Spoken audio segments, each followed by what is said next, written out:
Você de fato gostaria de eliminar todos os sintomas da ansiedade sem ter que sofrer por anos e nem usar medicamentos? Faz o seguinte, clique no link da descrição que eu preparei uma aula grátis e vou te mostrar como eliminar todos os sintomas da ansiedade. E aí vamos falar um pouquinho da anemia perniciosa. É uma doença autoimune com destruição do fator intrínseco. Curada pelos Dr. Minot e Murphy, em 1926, cura com a administração de fígado cru. A B12 é sintetizada somente 22 anos depois.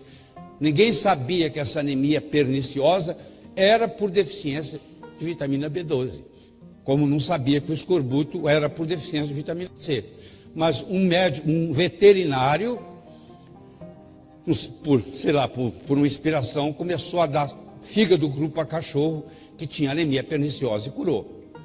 O Dr.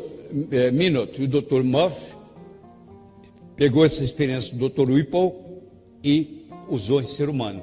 E começou a curar a gente de anemia perniciosa, fazendo com que eles comessem fígado cru. Por que fígado cru? Porque se você cozinha o fígado, você destrói parte da vitamina B12. Eles não sabiam disso também na época. Eles fizeram por intuição. Tá? Então, na clínica, como é que se manifesta? Primeiro, os veganos e os vegetarianos, principalmente os veganos, têm deficiência de vitamina B12. Porque vitamina B12 é uma vitamina animal. Ela não existe nos vegetais. Ela é produzida por bactérias que estão no intestino do animal. A absorção dela é complicada, ela precisa de uma proteína na saliva chamada aptocorrina e uma proteína no ilho chamada cubulina. É um processo complexo que pode dar errado. O metabolismo dela é complicado, ela cai no sangue, a transcobalamina tem que levá-la, nem sempre ela entra na célula, tem vários pontos onde pode dar errado. A cirurgia, qualquer cirurgia bariátrica que toque no estômago, ou toque no intestino delgado, que corte alguma parte do estômago, ou que corte parte do intestino delgado, comprometendo o ilho, por exemplo, esses pacientes vão ter, para sempre, deficiência de vitamina B12. E não adianta dar oral. Nesses pacientes tem que fazer injetável. O óxido nitroso, que é um anestésico que dentistas usam, que é chamado de gás hilariante, ele absorve e expolia B12. Então, o paciente pode até morrer, pode até ir a óbito, por causa de uma anestesia num paciente com deficiência de B12 feita pelo óxido nitroso. Isso também tem que ser guardado muito bem. E os medicamentos, como eu já mencionei, o principal deles é o inibidor da bromba de próton, os inibidores da bromba de próton. Também não deixa a B12 ser absorvida.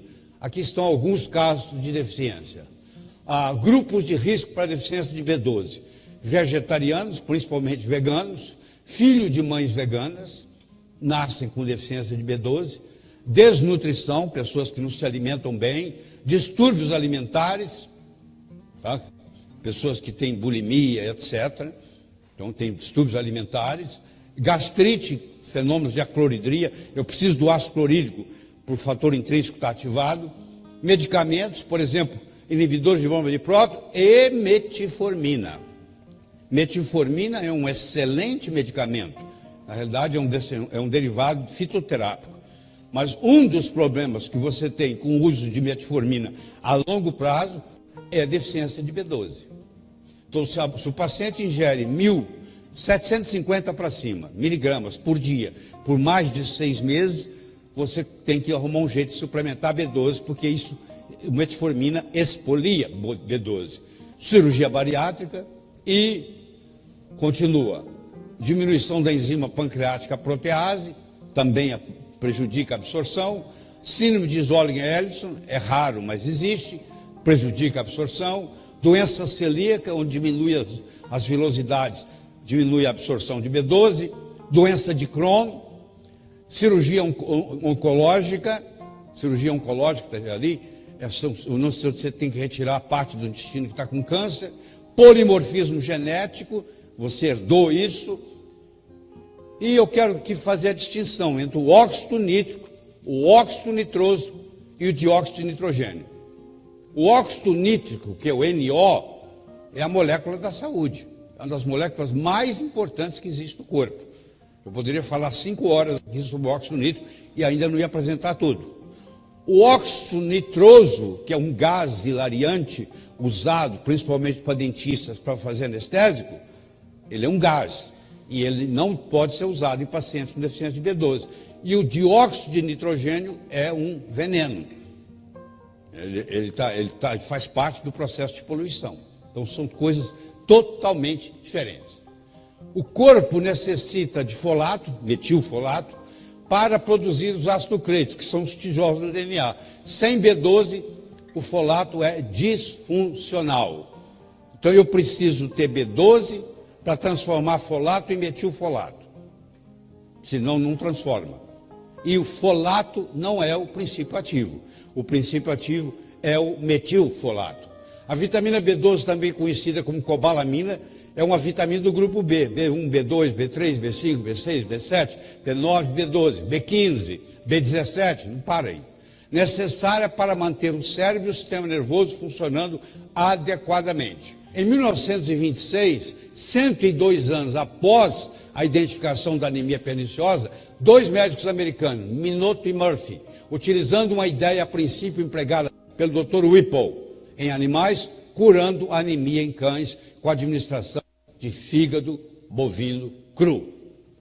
Dr. Minot e Murphy transportaram essa ideia para seres humanos e constataram que também funcionava muito bem, curando a anemia perniciosa nos pacientes submetidos a esse tratamento. Em 1934, Whipple, Minot e Murphy ganharam o Prêmio Nobel de Medicina por causa dessas descobertas, sem saber que o agente terapêutico no fígado cru era a vitamina B12, porque só em 1948 que Carl Volcker chamou de B12, e a síntese ocorreu pela primeira vez em 1955 por Dorothy Hodgkin, que ganhou o Prêmio Nobel de Química em 1964.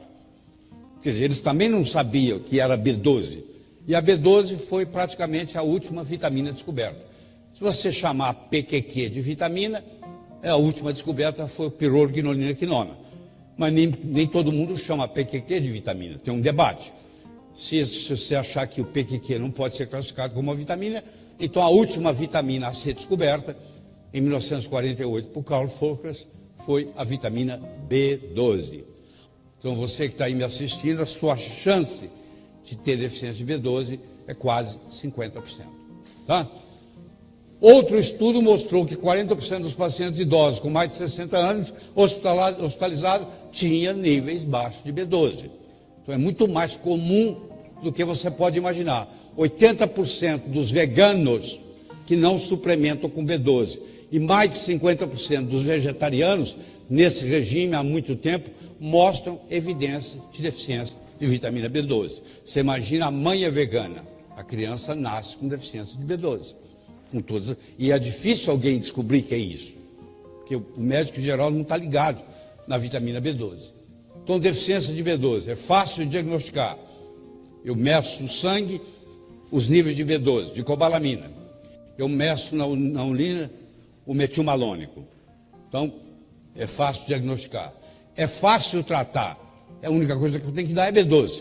É fácil curar, porque no momento que eu curei a deficiência, eu curei. Agora, se isso está há muito tempo e já houve lesões nervosas, pode ser que essas lesões sejam irreversíveis.